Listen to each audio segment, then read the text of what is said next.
Hola, bienvenidos a un nuevo video. Soy Konur y hoy quiero contarles sobre el caso de abuso sexual que despertó el movimiento feminista en Japón.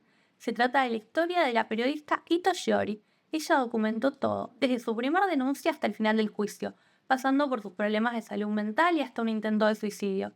Con este material hizo un documental que quedó nominado al Oscar. Les voy a contar esta historia, agregar unos datos que ella no nos dice y también, como siempre, dar mi opinión al final. Pero empecemos por el principio. Ito Shiori nació en el año 1989 en Japón. Es la mayor de 3 hermanos. Mientras crecía, su papá trabajaba en la construcción y su mamá era ama de casa. En el año 2012, a los 23 años, se mudó a Estados Unidos para estudiar en la Universidad de Nueva York periodismo especializado en fotografía. Después de recibirse y pasar un tiempo en Italia, también estudiando, volvió a Japón. En el año 2015 empezó una pasantía de periodismo para un medio canadiense, donde escribió una columna sobre la sociedad japonesa. Mientras hacía esto, ella buscaba trabajo de periodista.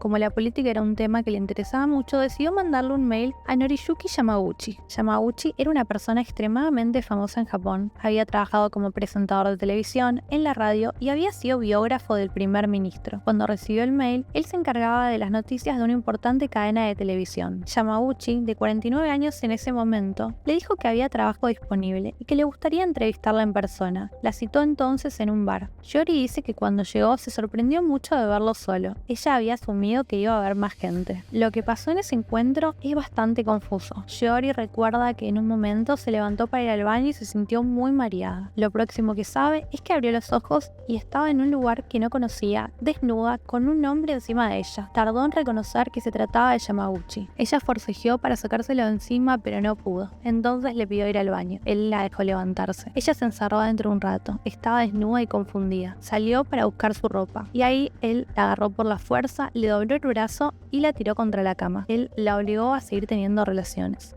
Shiori, lastimada y muerta de miedo, contó que lo único que le pasaba por la mente en ese momento es la idea de la muerte. Pensó que él la iba a matar. Pero cuando terminó de hacer lo que él quería, la soltó y le dijo entre risas que había pasado la entrevista. Cuando fue a la policía a hacer la denuncia, no se la quisieron tomar. Le dijeron que no había pruebas suficientes. Recordemos que era el año 2015 y en ese momento Japón todavía tenía las mismas leyes de violación de 110 años atrás. Estas leyes decían que solamente se consideraba violación si había una violencia extrema o una amenaza clara de muerte. En este momento también era inexistente la figura de violación masculina. Un hombre no podía denunciarlo. Con el tiempo pudo conseguir más pruebas. Por ejemplo, la declaración del taxista que recordaba haberla llevado del bar al hotel con Yamaguchi. Él dijo que ella estaba muy intoxicada, que le pedía constantemente que la llevara a la estación, pero el hombre insistía en que lo llevara al hotel Sheraton. El taxista, ante esta confusión, decidió hacerle caso a Yamaguchi, porque él estaba sobrio. Shiori también aportó como prueba el corpiño que usó esa noche. En él encontraron ADN de Yamaguchi. Sin duda, la evidencia más importante es la grabación de las cámaras de seguridad del estacionamiento del hotel, que coinciden con lo que declaró el empleado que atendía esa noche. Ella no quería bajarse del taxi, entonces él abrió la puerta y la bajó a UPA. Después caminó junto a ella, abrazándola y llevándola casi inconsciente hasta la habitación. A la justicia japonesa estas pruebas no le parecieron suficientes y por eso decidieron desestimar la denuncia, no seguir investigando. Shiori, que para este momento ya había decidido escribir un libro contando su experiencia, empezó a documentar absolutamente todas las interacciones que tenía con los policías y los investigadores. Es así que logra grabar una conversación clave. Uno de los detectives le contó confidencialmente que Yamaguchi sí iba a ser arrestado para ser interrogado. Habían incluso llegado con la patrulla hasta el aeropuerto donde él se encontraba. Pero a último momento recibieron un llamado de un alto cargo de la policía que les avisó que no lo hicieran, que la denuncia había caído. Shiori intentó durante 2 años ser escuchada por la policía, pero esto nunca pasó. Ella se lo atribuye a la estrecha relación de Yamaguchi con el primer ministro de ese momento. En el año 2017 empieza un juicio civil. Una pequeña aclaración para quienes no entienden mucho del tema: en un juicio penal es el Estado el que va contra el acusado. En un juicio civil son 2 privados y las penas nunca son de cárcel, sino de compensación económica. Paralelamente a empezar el juicio, ella empieza a contar su historia públicamente. Va a algunos canales, pero la verdad es que a nadie le interesaba mucho la noticia. Nadie la estaba cubriendo. No fue hasta la conferencia de prensa que hizo que el tema estalló. Ella contó en detalle lo que le había pasado pasado esa noche. Su objetivo principal era cambiar la ley, que no solo las situaciones extremadamente violentas se consideraran violación, sino también la falta de consentimiento explícito. Además, al visibilizar su caso, quería mandarle un mensaje positivo a todas las víctimas de abuso, que no había nada de qué avergonzarse. Yamauchi no salió a defenderse, no dio ninguna respuesta, pero sí emitió un comunicado dedicado a los medios, diciendo que iba a perseguir judicialmente a cualquiera que lo tratara de criminal. Este tema, además de convertirse en un boom mediático, tomó muy rápidamente ribetes políticos. El partido opositor al primer ministro de ese momento se embanderó con la causa feminista y con el caso de Shiori. Esto causó desconfianza en buena parte de la población. La acusaban de haber inventado todo con fines partidarios, para ensuciar al biógrafo del primer ministro. Obviamente también había mucha gente que le apoyaba y que le creía, especialmente mujeres. Shiori no tardó en convertirse en el emblema del feminismo japonés. Daba charlas y conferencias, también entrevistas en los medios masivos, lugar donde fue duramente criticada. Los periodistas fueron especialmente duros con ella. La llamaron prostituta, despechada, la acusaron de haber hecho todo como una venganza y de haber intentado cambiar sexo por trabajo. Este periodo de su vida fue muy difícil para Shiori, la pasó muy mal, no solo por el odio de los medios y de la gente que muchas veces le gritaba cosas en la calle,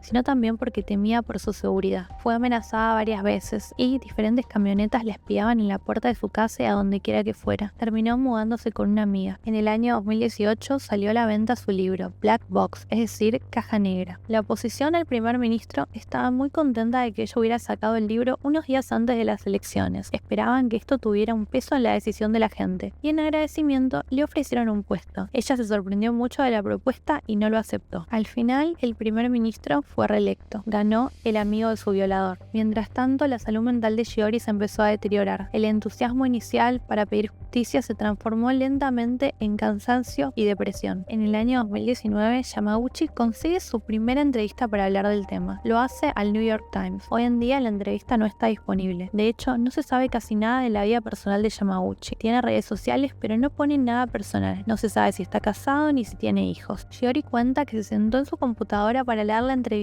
del New York Times. Deslizó para abajo mientras leía y vio un pedacito de la foto de Yamauchi. Solamente aparecía la frente de él, pero esto fue suficiente para que le diera un colapso nervioso. Se dio cuenta entonces que a pesar de todo el trabajo que había hecho con el libro, había un montón de cosas mucho más profundas que todavía no había afrontado y empezó a sentir mucho miedo de verlo en el juicio. Fue en esta etapa tan oscura de la vida de Shiori que ella intentó suicidarse. Por suerte pudieron salvarla y terminó en el hospital. A pesar de esto, ella siguió adelante y se presentó en el juicio civil. No la dejaron firmar adentro, pero ganó. Cuando salió, había una multitud de periodistas y de personas esperándola para festejar. Ella dio un corto discurso donde lloró. Todo parecía muy alegre hasta que una mujer de lejos la insultó. Yamauchi, por su parte, dio una conferencia de prensa. En ella contó que iba a apelar el fallo y recordó que él no había hecho nada ilegal. No dijo que no la había violado, dijo que no había hecho nada ilegal, haciendo referencia a las antiguas leyes de Japón. El tribunal japonés desestimó la apelación de Yamauchi y lo condenó a pagar el equivalente a $30.000 a Shiori. En una extraña coincidencia, el día anterior a que se dictara esta sentencia, murió el primer ministro, amigo de Yamauchi. Alguien le disparó mientras estaba haciendo un acto de campaña. Una vez terminado el proceso judicial, Shiori empezó a dedicarse a su documental. Inicialmente quería hacer un documental animado, algo más abstracto, pero cuando vio todas las horas de grabación que tenían y lo fuertes que eran, prefirió mostrarlas. Ella y su equipo tardaron 4 años en editar todo el material que tenía, más de 150 horas de grabaciones y audios. El resultado fue Black Box Diaries, un documental intimista, en el que ella dice desde el principio que solo quiere contar su verdad. Algo muy interesante es que no se centra en su violación. Ella no se revictimiza, no se pone frente a una cámara y cuenta lo que le pasó. El foco está puesto en cómo el sistema japonés trata a las víctimas de violación, cómo falla desde el principio. Cuenta, por ejemplo, que no todos los hospitales tienen el kit para la recolección de pruebas y cuando la víctima pregunta a qué hospital puede ir, le responden que primero tiene que hacer la denuncia. También es una práctica común en las comisarías intentar disuadir a la víctima para que no presente la denuncia. Y cuando la aceptan, la recolección de pruebas también es bastante polémica. A ella, por ejemplo, le hicieron recrear la violación con un maniquí tamaño real. En el documental, Shiori entrevista a testigos, como el taxista que le llevó esa noche y el empleado del hotel que la vio salir del taxi. En una de las escenas más tensas, intenta incluso entrevistar a su propio violador. Lo espera con un equipo afuera del trabajo de él. Yamauchi, al verla, corre hacia su auto y arranca.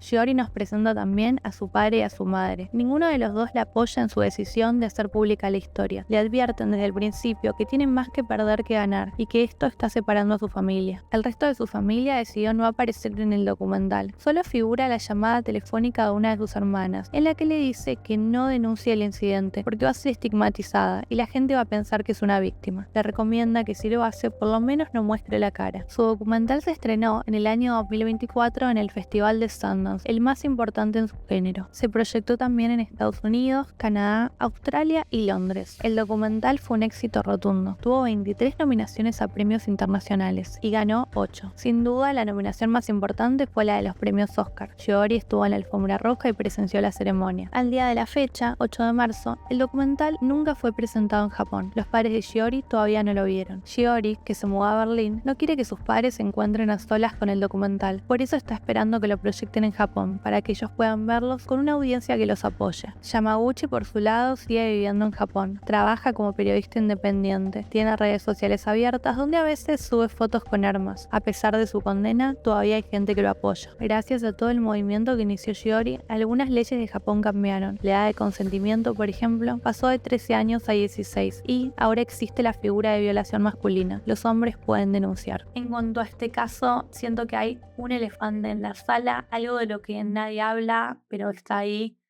Tal vez nadie lo menciona porque puede sonar chocante, es muy fácil que se malinterprete, pero bueno, yo voy a intentar ponerlo de esta manera. Voy a hacer una metáfora primero, para que lo entiendan bien.